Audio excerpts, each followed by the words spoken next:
Olha lá, acompanha comigo. Porque pela graça sois salvos, mediante a fé. E isso não vem de vós, é um dom de Deus. Não de obras, para que ninguém se glorie. Pois somos feitura dele, criados em Cristo Jesus para boas obras, as quais Deus de antemão preparou para que andássemos nela.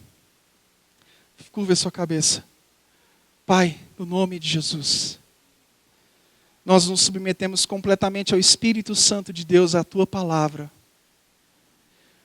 Pai, no nome de Jesus, que o teu poder venha fazer aquilo que eu jamais conseguiria fazer.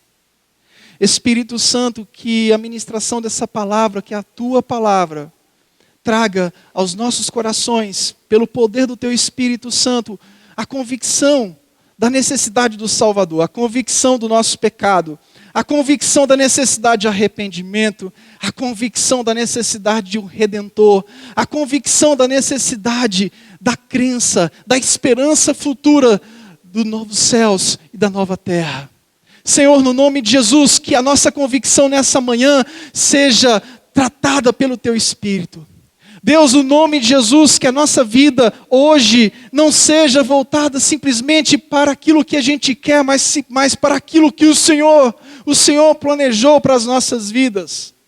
Deus, no nome de Jesus, que o Senhor coloque nos nossos corações o desejo ardente de te servir, o desejo ardente de andar contigo. Que o Senhor coloque nas nossas vidas a santificação. Senhor, que a santificação seja uma marca da nossa caminhada.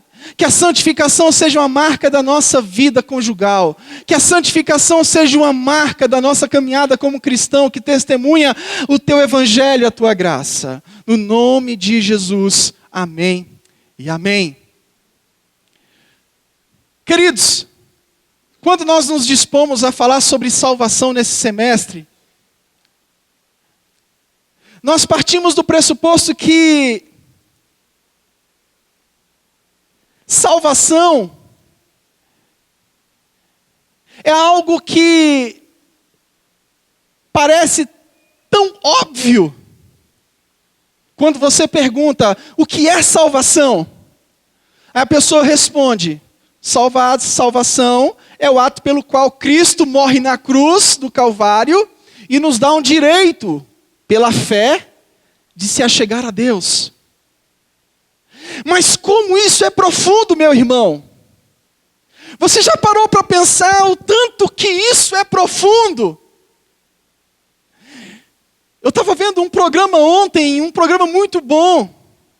À tarde, finalmente colocaram um programa muito bom na Gênesis à tarde. O Piper está com um programa agora na Rede Gênesis à tarde, o finalzinho de tarde para o início de noite, quando eu vi, glória a Deus. Acho que ele comprou um horário aqui no Brasil através da Rede Gênesis. Que bom, que maravilha! E ele falando de tantas coisas bíblicas e aquilo foi mexendo comigo, porque a palavra de Deus, o poder do Espírito Santo vai trazendo a grandeza, a profundidade que é o Evangelho de Jesus. E o Evangelho de Jesus tem sido reduzido a cada dia que passa ao humanismo. Ao humanismo. E salvação é justamente isso, é algo que tira o homem do centro e coloca Cristo no centro de tudo. Salvação é Cristo no centro da nossa história, da nossa jornada. A salvação é a aplicação da obra de Cristo na vida do indivíduo. E a gente tem várias concepções de salvação. Existe uma concepção de salvação que diz que o problema é horizontal. O problema é a cura de relacionamentos. Lógico que a gente precisa pregar sobre relacionamentos. É claro que a Bíblia fala sobre relacionamentos. Só que o problema do homem não é principalmente nos relacionamentos. Existe uma vertente que diz que o problema do homem são os relacionamentos, e em detrimento disso ele precisa de cura interior. Existe outra vertente que diz que o homem precisa se autocompreender, se autoaceitar e desenvolver uma autoestima. Bom, são concepções. E existe a concepção de que o nosso problema é o pecado. E de fato o nosso problema é o pecado. Eu vou te dar um exemplo para você entender que o nosso problema é o pecado. Problema conjugal. Quando um casal chega para o pastor e diz: pastor, eu estou com problema com meu marido, com a minha mulher. Você pode ter certeza que o problema que um está tendo com o outro é pecado. Talvez não um pecado sexual, mas um pecado descrito em Gálatas 5, orgulho.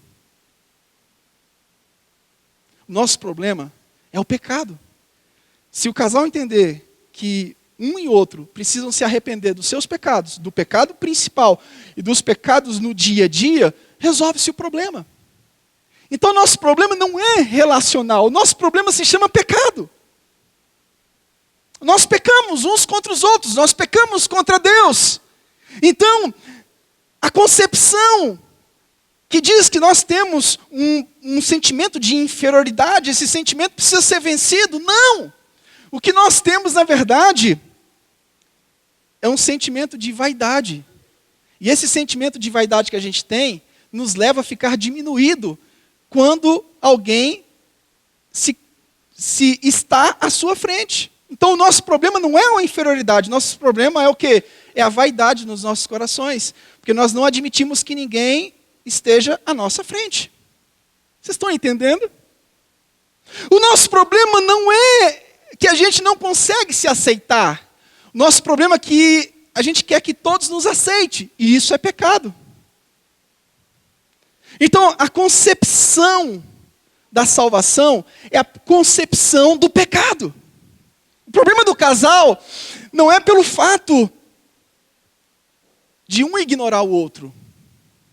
O problema do casal é que aconteceu um pecado no meio disso e um começa a ignorar o outro. Qual o pecado?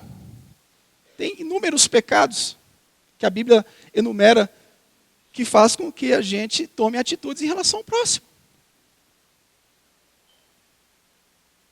Existe, no catolicismo, uma concepção de que os sacramentos da igreja traz a salvação. Tem a teologia social e a teologia da libertação que diz que a salvação vem através da libertação das minorias.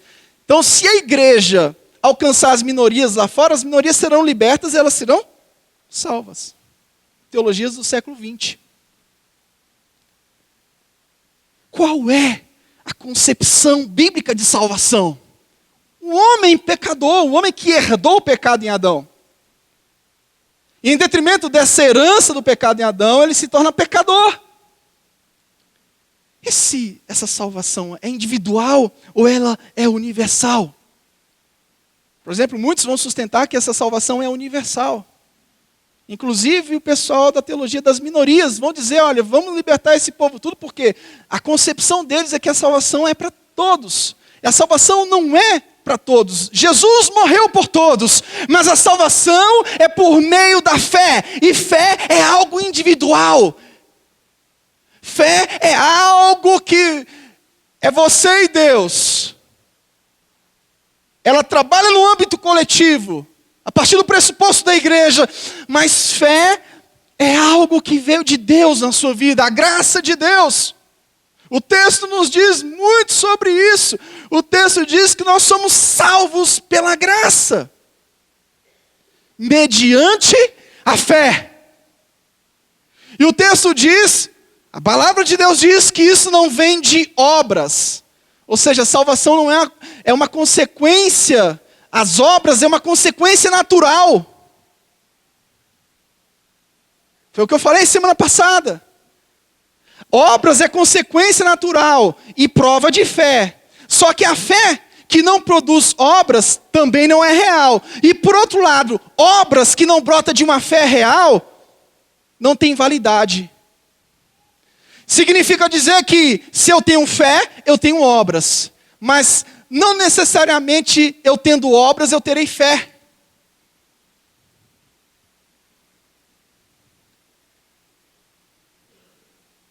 Fé é obediência aos mandamentos de Deus.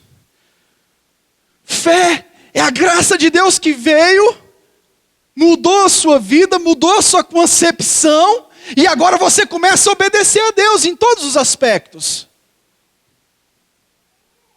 Se você pecava, você deixa de pecar.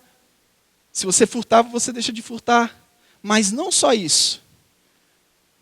Porque tem pessoas que vão se justificar e vão dizer: eu ando tudo bem, eu pago minhas contas em dia, eu não traio minha mulher, eu não faço isso, eu não faço aquilo.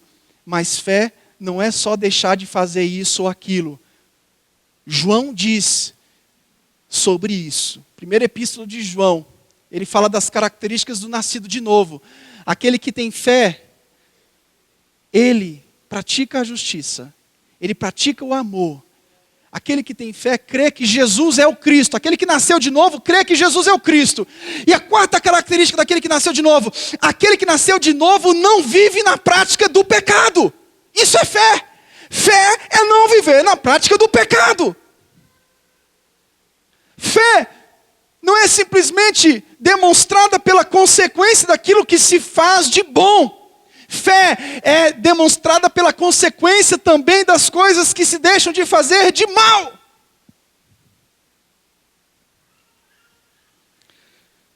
O livro de Efésios, na primeira parte, ele traz uma base muito forte para as nossas vidas. Como nós precisamos de base, meu irmão. Como nós precisamos de base. Como nós precisamos de fundamento. A segunda parte, Paulo vai e encoraja os seus filhos. Você vê que Paulo sempre faz isso. Paulo, ele dá a base, ele dá o fundamento e depois ele encoraja. O evangelho, infelizmente, hoje tem sido ao contrário. Eu quero encorajar as pessoas e depois eu vejo se eu dou base para elas. E as pessoas têm se afundado dia após dia, porque o evangelho se tornou o evangelho da autoajuda. O pragmatismo, onde a pessoa vai aonde o problema dela vai ser resolvido. Eu não sei se meu problema vai ser resolvido. Meu querido, eu não sei se todos os meus problemas serão resolvidos. Eu só sei que o maior problema que existia na minha vida foi resolvido. Eu estava separado de Deus. Eu estava longe dele. Eu estava longe da comunidade dos eleitos de Deus. Eu estava completamente apartado de Deus. Eu só sei que esse problema foi resolvido. Hoje eu estou aqui com vocês, comunidade dos eleitos. Esse problema foi resolvido, meu filho. Esse problema foi resolvido. Eu não sei se eu vou conseguir alcançar todos os meus objetivos. Eu não sei se eu vou conseguir construir tudo aquilo que a gente quer. Eu não sei se eu vou conseguir tudo aquilo que a gente planeja. Eu não sei de nada. Eu não sei do que vai acontecer daqui a 1 minuto. Eu só sei do que o que já aconteceu na minha vida me dá um suporte necessário para dizer: glorificado seja o nome daquele que vive, daquele que reina por toda a eternidade.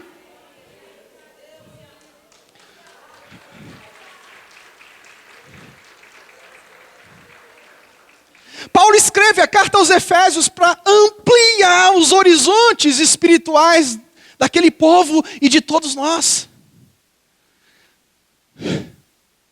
Paulo escreve essa carta para ampliar os horizontes espirituais. Porque a tendência daquela época, assim como a tendência dessa época, é reduzir o evangelho para hoje e agora.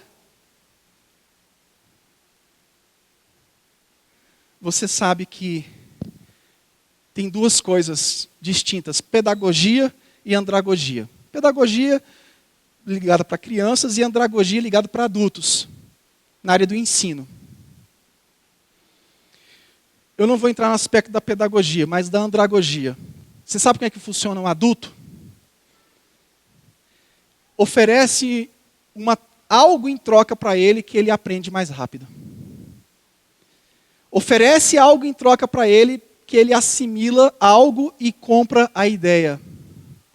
É assim que funciona.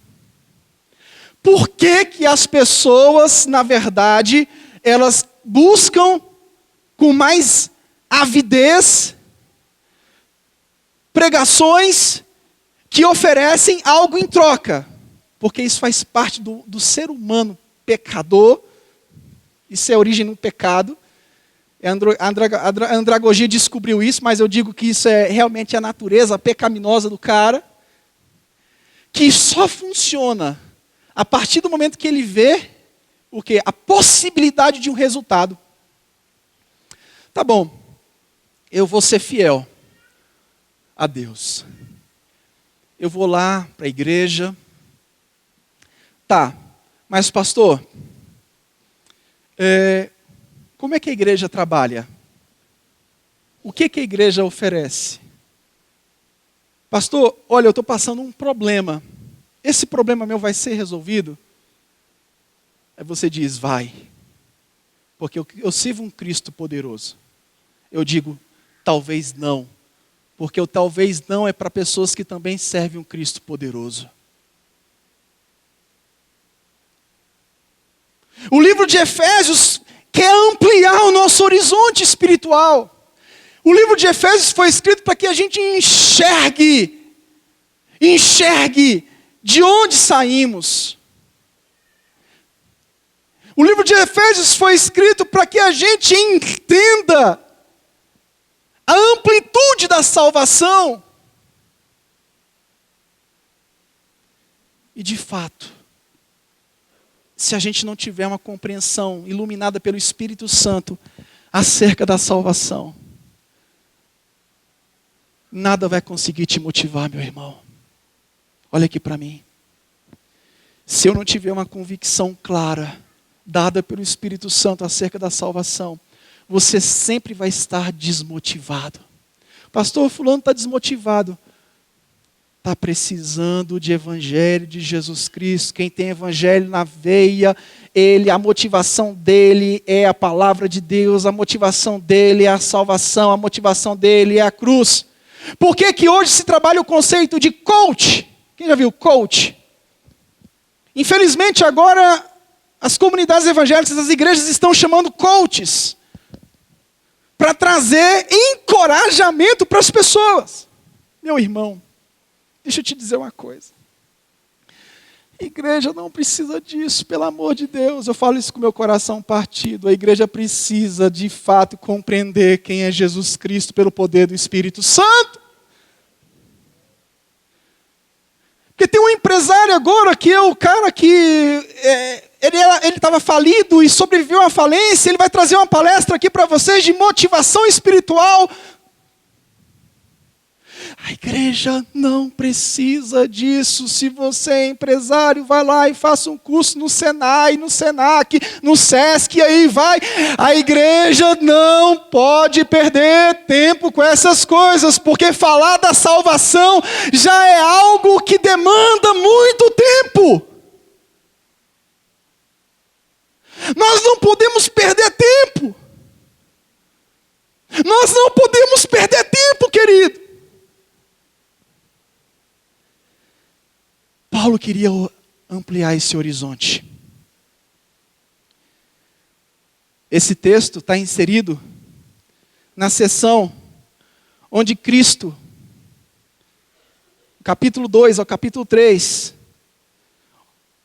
onde os crentes pela fé são o corpo de Cristo. Capítulo 2, versículo 1 ao versículo 10. O Paulo diz que agora nós somos plenamente livres do pecado e da morte eterna. Do 11 ao 22 ele diz, olha, não somente os judeus, mas os gentios também compartilham dessa herança. Do capítulo 3 ao versículo 1 ao 13 fala da união, do mistério da união da igreja com Cristo. Nós estamos unidos com Cristo. Esse corpo está ligado em Cristo Jesus. No capítulo 3, 14 ao 19, fala de uma oração. Paulo ora para que essa união seja real. Que essa união seja real. Mesmo diante das discordâncias que possam existir entre nós. Que essa união seja real. Mesmo diante daquilo que pode nos dividir, opiniões, ideias. Ah, mas eu não concordo com isso. Já pensou se tudo que eu não concordar, eu tomar uma posição extremista. Essa união está em torno do propósito principal do Evangelho. Pregação da verdade de Jesus Cristo. Meu querido, deixa eu te dizer uma coisa. Eu não sei qual é a sua concepção de Evangelho. Mas eu só sei de uma coisa. Eu só sei que a nossa concepção bíblica, a concepção bíblica do que é o Evangelho, passa pelo pressuposto de que nós nascemos pecadores. A teologia da libertação vai dizer que o problema da sociedade é a opressão dos mais fortes pelos mais fracos. Então, a salvação seria a libertação dessa opressão. A salvação, segundo eles, seria a libertação dessa opressão. Já os existencialistas dizem que a salvação não é uma declaração que somos justos perante a Deus, mas uma alteração da nossa existência, mudança de perspectiva e conduta. Salvação é muito mais do que mudança de conduta. O existencialismo vai dizer que salvação é mudança de conduta. Salvação traz mudança de conduta, mas salvação é além, vai além da mudança de conduta. Salvação muda o nosso destino.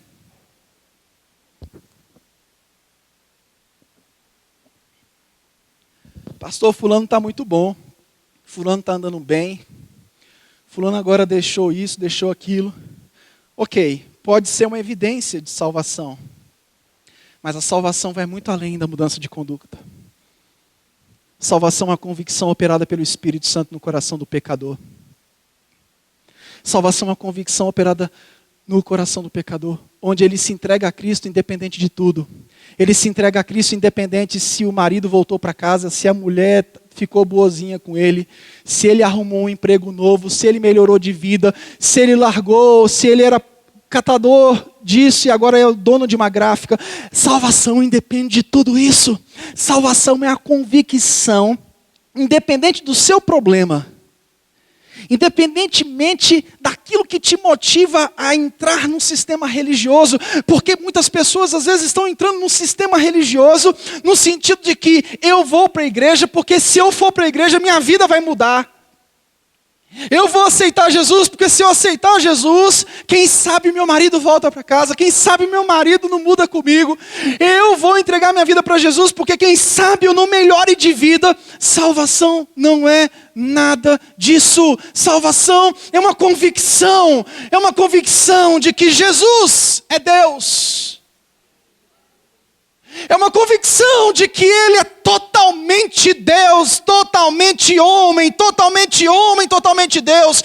Salvação é a convicção de que aquele Jesus de Nazaré, aquele que andou entre os pecadores, aquele que andou entre os cobradores de impostos, aquele que andou entre os judeus, os romanos e os gentios, esse Jesus é Deus, Deus encarnado. Salvação é a convicção de que, de fato, eu precisava de um Redentor, porque senão eu iria para o inferno.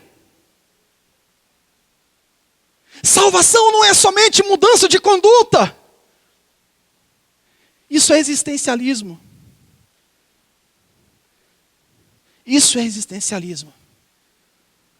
Nós somos evangélicos protestantes, porque nós acreditamos que a situação do homem é o pecado. Foi o que Lutero propôs, quando ele colocou as 95 teses lá no castelo de Wittenberg. Nós somos frutos dessa reforma protestante, fruto de convicção doutrinária. Então você e eu precisamos ter essa convicção bíblica do que significa a salvação para a minha vida. A salvação parte do pressuposto que as Escrituras Sagradas é a minha única regra de fé e conduta. Diga glória a Deus por isso. A salvação me ensina, a salvação bíblica me ensina que o pecado é um relacionamento quebrado, é uma natureza maculada, porque nós nos afastamos da lei de Deus estabelecida lá no Éden. Qual foi a lei de Deus estabelecida no Éden? Do fruto de toda... Hã? Aquele fruto proibido. O que é que Deus disse para Adão e Eva? Não coma, porque se você comer, você vai morrer. É a primeira lei de Deus. Essa primeira lei foi quebrada. Essa primeira lei, a primeira ordenança do Senhor, não faça. A primeira ordenança de Deus foi: não faça. E o homem fez. Ele pecou. O relacionamento foi quebrado. A natureza do homem foi maculada. E a partir daí o homem agora começa a ser inclinado para o mal. De culpado por conta da natureza, o homem agora é não culpado. Porque Jesus morreu na cruz por ele. A salvação é justamente isso. É o ato onde Jesus, na cruz do Calvário, declara que nós estamos livres. Nós agora temos direito diante de Deus pela fé individual em Jesus Cristo. A salvação significa que agora nós estamos unidos no Senhor. Meu querido, nós estamos na ceia. E essa ceia representa de fato e de verdade uma união poderosa com o Senhor. Nós não estamos unidos com o Senhor simplesmente por conduta. Nós estamos unidos com o Senhor de corpo, alma e espírito. Nós estamos unidos com Ele. Ele faz parte da minha vida. Ele faz parte da minha existência. Ele faz parte da minha caminhada. Ele está em mim. Nós temos agora uma união. Dessa união, Jesus começa a mudar nosso caráter. Começa a nos regenerar. Dessa união vem a santificação. Você não começa mais a suportar o pecado. O pecado não se torna algo agradável mais para você. O pecado não cabe na vida do crente mais.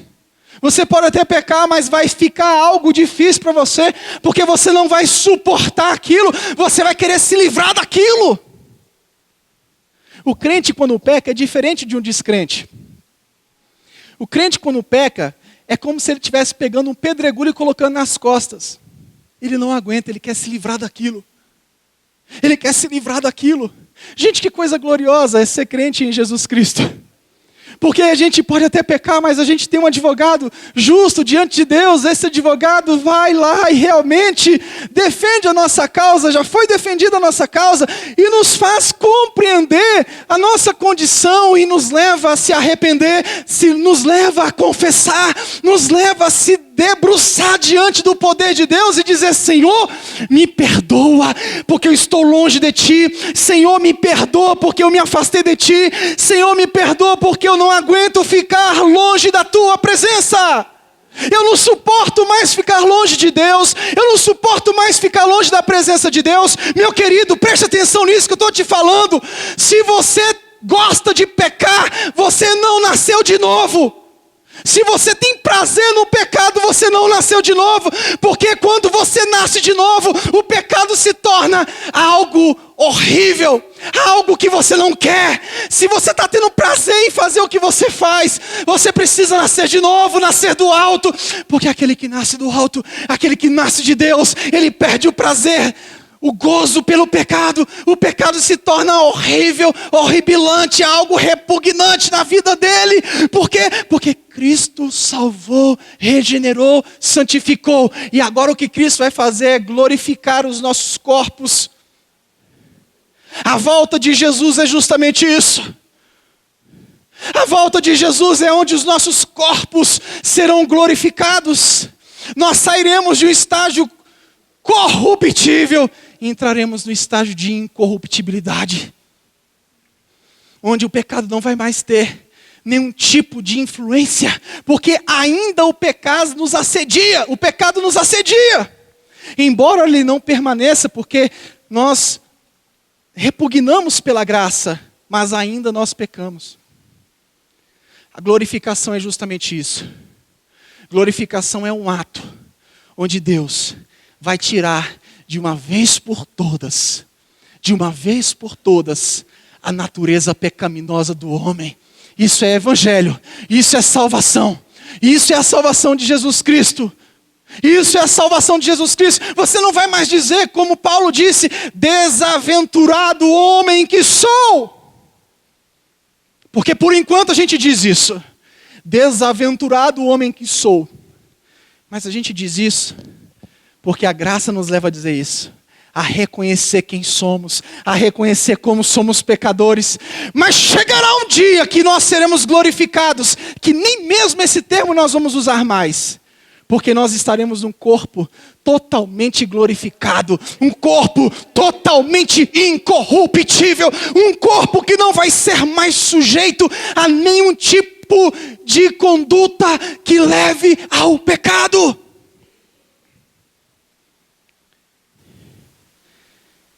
Então, salvação, na concepção bíblica,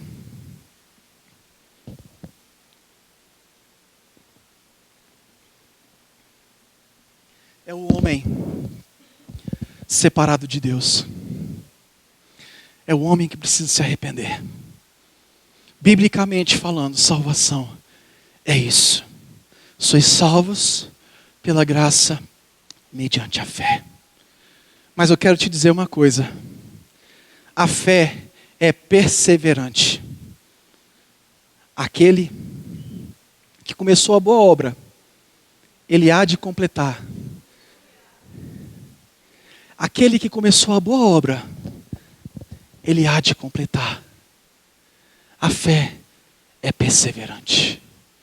Você sabe que algo me motiva. É saber que o homem convertido, ele persevera na fé. Há uma divergênciazinha em Hebreus que eu não quero tratar mais sobre isso. Mas o homem perseverante é um caso muito específico ali, que a gente já tratou sobre isso. Mas o homem que se converte persevera na fé. Porque a graça do Senhor vai nos convencer dia após dia do pecado, do juízo e da justiça. A graça do Evangelho é justamente isso. Você está aqui hoje. Eu estou aqui hoje. Mas o Espírito Santo está nos convencendo daquilo que nós temos que mudar, daquilo que nós temos que fazer, daquilo que nós temos que deixar de fazer. A graça do Evangelho é justamente isso. Ter a convicção de que o Senhor está falando conosco constantemente. Que o Senhor está cuidando de nós. Que o Senhor está cuidando de mim, de você. Às vezes eu e você vacilamos em algum ponto, mas Deus está sempre nos mostrando, nos levantando. Querido, eu quero encerrar, e fique de pé que eu quero encerrar dizendo isso para você. Saiba de uma coisa, o Senhor Jesus está na sua história te levando a perseverar na fé. O Senhor Jesus passou, o que eu vou fazer da minha vida? Eu não vou dar conta, está muito pesado. Saiba de uma coisa, olha aqui para mim, querido, olha aqui para mim, olha aqui para mim. Saiba de uma coisa, o Senhor Jesus está contigo e vai te ajudar nessa perseverança. O Senhor Jesus vai me ajudar. São muitos desafios, querido, são muitos desafios na pós-modernidade. Nós temos muitos desafios. Nós temos o desafio de criar filhos, nós temos o desafio na pós-modernidade, na vida profissional, nos estudos. Nós temos desafios. De vez em quando a gente fica com medo, sim ou não? Sim ou não, a gente fica com medo, a gente fica abatido, de vez em quando vem um desespero na alma. Mas deixa eu te dizer uma coisa. Jesus disse quando Ele comissionou os discípulos: eis que eu estarei convosco todos os dias até a consumação dos séculos. Significa dizer que a mesma graça que te salvou, a mesma graça que te mostrou a salvação, é a graça que vai te conduzir, meu irmão. É a graça que vai te conduzir. Se você pecar, Deus vai te trazer a convicção desse pecado, e você vai confessar. E aquele que confessa e deixa, alcança misericórdia, meu irmão.